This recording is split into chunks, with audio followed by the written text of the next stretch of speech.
Assalamualaikum warahmatullahi wabarakatuh. Perkenalkan, kami dari kelompok 4, yaitu yang beranggotakan saya Mutiara Kartika Dewi dengan NIM 2031975, yang kedua yaitu Richa Alfi Maghfirah dengan NIM 2031984, yang ketiga Rotania Ummul Latifah dengan NIM 2031994, dan yang terakhir yaitu Septi Nur Aini dengan NIM 203190103. Di sini kelompok kami akan menjelaskan atau mempresentasikan makalah kami yang berjudul GSI dalam perspektif Islam. Baik, langsung saja, yaitu yang pertama kita akan membahas humanisme perempuan dan laki-laki dalam Islam. Apa sih humanisme perempuan dan laki-laki itu dalam Islam? Humanisme secara umum dipahami sebagai suatu konsep dasar dari kemanusiaan yang tidak berdiri dalam posisi bebas. Humanisme dalam Islam sendiri dapat diartikan paham yang mempunyai tujuan menumbuhkan rasa percaya kemanusiaan dan bercita-cita untuk menciptakan pergaulan hidup manusia, perempuan dan laki-laki menjadi lebih baik, serta menjadikan manusia sebagai ukuran dari segenap penilaian kejadian dan gejala di atas muka bumi ini. Oleh karenanya, humanisme antara laki-laki dan perempuan adalah setara. Tinggi rendahnya kualitas seseorang hanya terletak pada tinggi rendahnya kualitas pengabdian dan ketakwaannya kepada Allah. Allah memberikan penghargaan yang sama dan setimpal kepada manusia dengan tidak membedakan antara laki-laki dan perempuan atas semua amal yang dikerjakannya. Laki-laki dan perempuan mempunyai hak dan kewajiban yang sama sebagai khalifah tanpa menyebutkan jenis kelamin. Maka seluruh manusia di muka bumi ini memiliki amanat yang sama dari Allah dan memaksimalkan potensi yang dimiliki. Keadilan dan humanisme gender adalah suatu kondisi adil bagi perempuan dan laki-laki untuk dapat mengaktualisasikan, dapat mendedikasikan diri bagi pembangunan bangsa dan negara. Keadilan dan kesetaraan gender berdasarkan pada prinsip-prinsip yang memposisikan laki-laki dan perempuan yang sama-sama sebagai hamba Tuhan. Jadi, humanisme antara perempuan dan laki-laki dalam Islam memang mengakui adanya perbedaan antara laki-laki dan perempuan, tapi bukan pembedaan. Perbedaan tersebut didasarkan atas kondisi fisik biologis perempuan yang ditakdirkan berbeda dengan laki-laki. Namun, pembedaan tersebut tidak dimaksudkan untuk memuliakan yang satu dan merendahkan yang lainnya. Islam dalam pendidikan perempuan maupun laki-laki. Pendidikan itu sangatlah penting dikarenakan dengan pendidikan manusia dapat berpengetahuan, bermartabat, dan pada akhirnya mencapai hidup sejahtera di tengah-tengah masyarakat. Pendidikan itu sendiri yakni usaha untuk mempersiapkan menumbuhkan individu manusia dari sejak ia lahir sampai akhir hayat untuk memiliki kekuatan jasmani, akal, dan rohani bagi manusia, tidak hanya pada laki-laki, tetapi juga perempuan berdasarkan nilai-nilai keislaman. Dengan hal tersebut, ajaran Islam juga sangat menaruh perhatian terhadap umatnya yang menuntut ilmu pengetahuan. Banyak ayat-ayat Al-Quran dan Al-Hadis yang menganjurkan dan mengagungkan setiap orang yang berilmu. Bahkan, hukum menuntut ilmu itu wajib bagi setiap manusia, bagi laki-laki, perempuan, anak-anak, maupun dewasa, dalam memperoleh akses pendidikan hal yang sama. Sesuai dengan hal itu, kesetaraan laki-laki dan perempuan dalam ajaran Islam bisa dilihat dari cara Islam melihat konsep manusia dari segi penciptaannya. Bisa dilihat dari surat Al-Mu'minin ayat 12-14, di mana pada ayat tersebut kita bisa melihat manusia secara keseluruhan, baik laki-laki dan perempuan dari segi awal penciptaannya berasal dari hal yang sama, maka sudah seharusnya dalam kehidupan dan kedudukannya mereka memiliki status yang sama, karena berasal dari hal yang sama pula. Di surat yang lain, surat Al-Baqarah ayat 30, dijelaskan bahwa tentang kedudukan manusia sebagai khalifah di muka bumi ini, yang dimana secara tugas, baik laki-laki maupun perempuan langsung mendapatkan status yang sama dari Allah, yaitu sebagai seorang khalifah di muka bumi ini. Konsep kesetaraan laki-laki dan perempuan dalam Islam bisa dilihat atau diukur dari 3 zona yang sudah mewakili semua kehidupan yang sudah diatur dalam Islam, yakni akidah, ibadah, dan muamalah.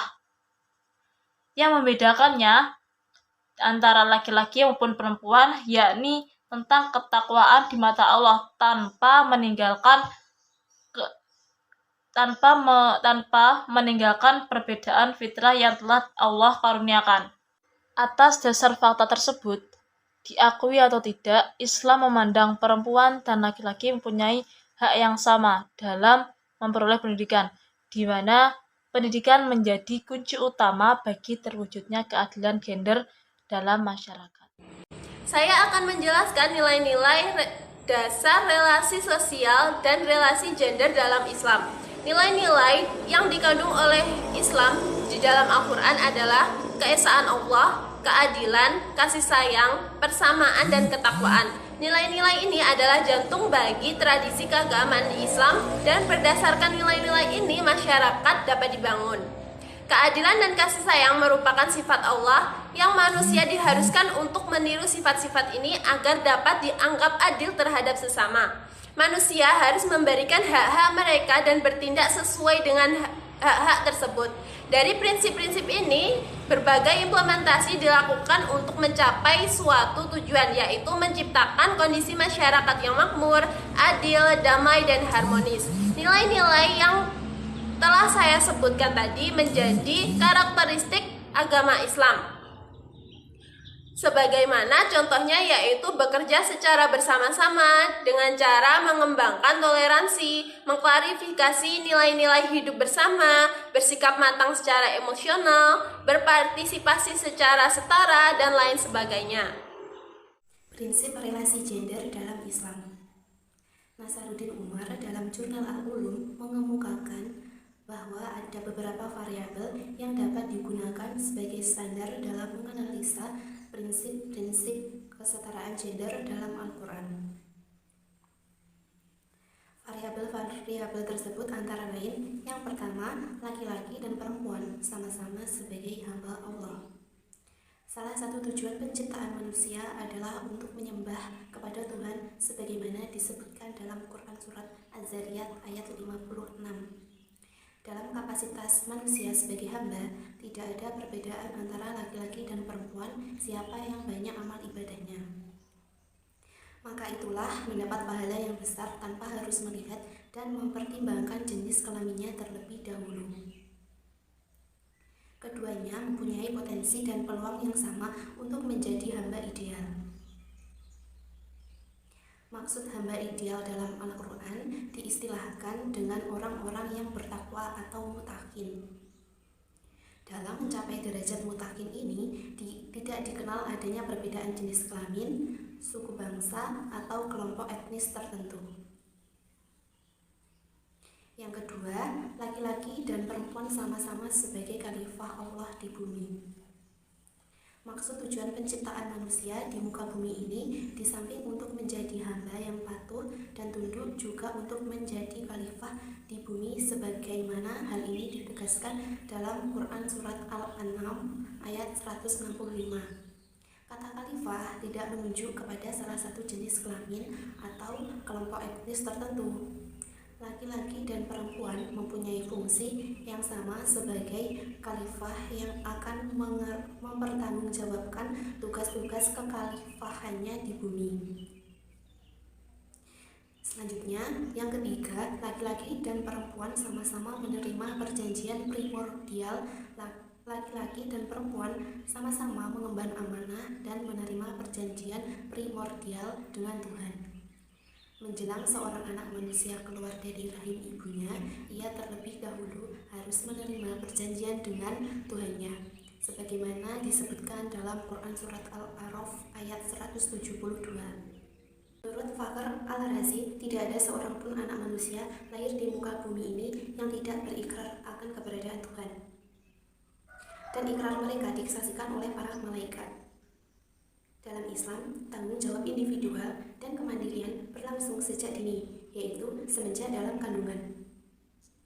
Sejak awal sejarah manusia, dengan demikian dalam Islam tidak dikenal adanya diskriminasi jenis kelamin. Laki-laki dan perempuan sama-sama menyatakan ikrar ketuhanan yang sama. Yang keempat, Adam dan Hawa terlibat secara aktif dalam drama kosmis. Semua ayat yang menceritakan tentang drama kosmis, yakni cerita tentang Adam dan pasangannya di surga sampai keluar ke bumi, seperti dapat dilihat dalam beberapa kasus berikut ini. Keduanya diciptakan di surga dan memanfaatkan fasilitas surga disebutkan dalam Quran Surat Al-Baqarah ayat 35. Keduanya mendapat kualitas godaan yang sama dari syaitan, disebutkan dalam Quran Surat Al-A'raf ayat 209. Sama-sama memakan buah huldi, dan keduanya menerima akibat jatuh ke bumi. Hal ini disebutkan dalam Quran Surat Al-A'raf ayat 22. Sama-sama memohon ampun dan sama-sama diampuni Tuhan, disebutkan dalam Quran Surat Al-A'raf ayat 23. Setelah di bumi, keduanya mengembangkan keturunan dan saling melengkapi dan saling membutuhkan. Hal ini disebutkan dalam Quran Surat Al-Baqarah ayat 187. Prinsip yang kelima, laki-laki dan perempuan berpotensi meraih prestasi. Peluang untuk meraih prestasi maksimum tidak ada perbedaan antara laki-laki dan perempuan. Ditegaskan secara khusus di dalam beberapa ayat, diantaranya Quran Surat Al-Imran ayat 195. Untuk prinsip yang terakhir ini, jika dikaitkan dengan dunia pendidikan, maka kaum perempuan dan laki-laki memiliki peluang yang sama untuk mengaktualisasikan diri dalam memperlihatkan kompetensinya masing-masing. Dalam agama Islam, wanita diwajibkan menuntut ilmu pengetahuan seperti halnya kaum pria.